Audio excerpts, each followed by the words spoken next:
બિહાર વિધાનસભા ચૂંટણીના બીજા અને અંતિમ તબક્કા માટે નામાંકન પરત ખેંચવાની આજે અંતિમ તારીખ છે.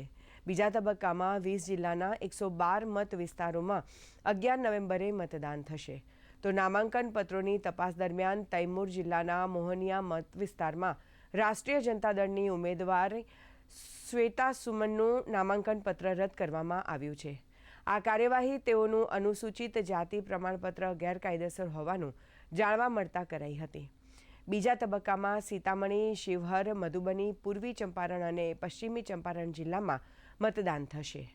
આ અંતર્ગત રોહતાજ અને કેમૂર સહિત શાહબાજ ક્ષેત્રના કેટલાક જિલ્લા અને ઔરંગાબાદ, નવાદા, જહાનાબાદ અને અરવલ સહિત મગધ ક્ષેત્રના કેટલાક જિલ્લાઓમાં પણ મતદાન યોજાશે.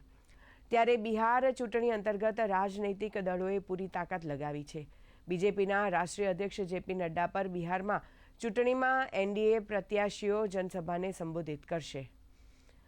તો પટનામાં મહાગઠબંધનના નેતાઓને સંયુક્ત પ્રેસ કોન્ફરન્સ યોજાશે.